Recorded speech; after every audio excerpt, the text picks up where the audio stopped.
तो ये देखिए दोस्तों, यहाँ पास मैं लैपटॉप के पास बैठा हुआ हूँ। गुड मॉर्निंग दोस्तों, तो कैसे हैं आप सब? आई होप आप अच्छे ही होंगे। तो दोस्तों, आज सुबह के नाश्ते में मुझे मिला है पोहा, आलू चाप और साथ में चटनी। तो चलिए इसे खाते हैं और इन्जॉय करते हैं आज के दिन संडे का। तो चलिए खाते हैं और फिर चलते हैं रूम में, और इसके बाद चलेंगे मार्केट भी, आज थोड़ा काम है। तो ये देखिए दोस्तों, अभी नाश्ता करने के बाद मैं अपने रूम में आ चुका हूँ और अभी मुझे मिला है खाने को अमरूद। तो चलिए इसे खाते हैं और फिर इसके बाद थोड़ा बहुत पापा का काम करना है। उसके बाद जाएंगे शाम को लंच करने के बाद मार्केट। तो चलिए खाते हैं। तो दोस्तों, आज बहुत ही दिनों के बाद मैं अमरूद खा रहा हूँ। अभी सर्दियों की सीज़न चल रही है दोस्तों, तो अमरूद एक मुख्य फल के रूप में सर्दियों में मिलता है। तो आज पापा लाए थे, तो इसे मैं खाते खाते सोचा क्यों ना आपको इसके बारे में कुछ बातें बताऊँ। तो चलिए जानते हैं कुछ बातें। अगर आपसे सर्दियों के कुछ फल गिनाने को कहा जाए तो जाहिर है कि इसमें एक नाम अमरूद का भी होगा। क्या आपको पता है कि बेहद साधारण सा दिखने वाला यह फल सर्दियों का सुपर फूड है? खास बात यह है कि अमरूद का पेड़ गर्म इलाकों में उगता है और इसमें फल बरसात और ठंड के मौसम में आते हैं। यह मूल रूप से दक्षिण अमेरिका के गर्म इलाकों में उगाया गया था। फिर लगभग 17वीं शताब्दी में पुर्तगाल इसे भारत लेके आए।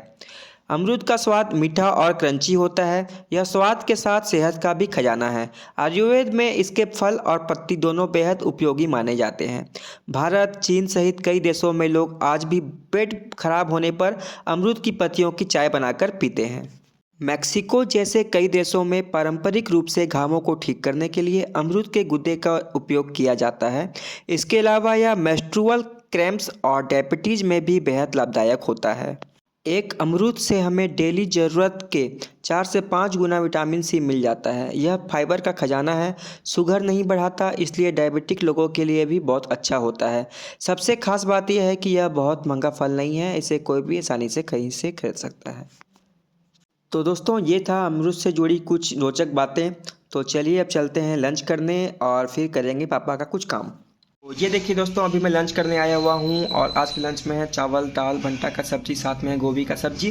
तो चलिए इसे खाते हैं और चलते हैं पापा का काम करने वापस से। सुबह से उठकर मैं नाश्ता के बाद पापा का काम ही कर रहा था, अभी फिर से करना है। चलिए चलते हैं। तो ये देखिए दोस्तों, अभी मैं लैपटॉप के पास बैठा हुआ हूँ और यहाँ पास पापा का भी काम कर रहा हूँ। तो ये देख सकते हैं, अभी शाम के बज रहे हैं 6:30 लगभग और तारीख है 24 संडे के दिन शाम को। आज कहीं जा तो नहीं पाया, मार्केट जाने वाला था लेकिन सोते रह गया थोड़ा सा, और शाम को गाड़ी भी नहीं था तो नहीं जा पाया हूँ। तो अभी बैठा हूँ यहाँ पास काम करने के लिए। तो चलिए करते हैं काम और पहले प्रिंट निकालते हैं एक डॉक्यूमेंट का।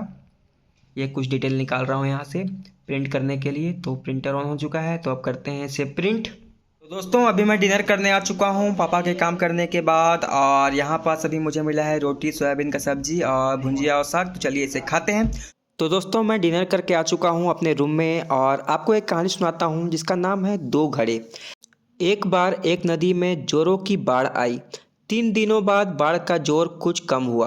बाढ़ के पानी में ढेरों चीज़ें बह रही थीं। उनमें एक तांबे का घड़ा एवं एक मिट्टी का घड़ा भी था। ये दोनों घड़े अगल बगल तैर रहे थे। तांबे के घड़े ने मिट्टी के घड़े से कहा, अरे भाई, तुम तो नरम मिट्टी के बने हुए हो और बहुत नाजुक हो। अगर तुम चाहो तो मेरे समीप आ जाओ और मेरे पास रहने से तुम्हें सुरक्षित रहोगे। तब मिट्टी का घड़ा बोला, मेरा इतना ख्याल रखने के लिए आपको धन्यवाद, पर मैं आपके करीब आने की हिम्मत नहीं कर सकता। आप बहुत मजबूत और बलिष्ठ हैं, मैं ठहरा कमज़ोर और नाजुक। कहीं हम आपस में टकरा गए तो मेरे टुकड़े टुकड़े हो जाएंगे। यदि आप सचमुच मेरे हितैषी हैं तो कृपया मुझसे थोड़ा दूर ही रहिए। इतना कहकर मिट्टी का घड़ा तैरता हुआ तांबा के घड़े से दूर चला गया। इस कहानी का तात्पर्य यह है कि ताकतवर पड़ोसी से दूर रहने में ही भलाई है, नहीं तो हमको ही हानि उठाना पड़ सकता है। तो इसी के साथ दोस्तों करते हैं आज के वीडियो को इन। कल मिलते हैं आपसे नए वीडियो के साथ, तब तक के लिए गुड नाइट।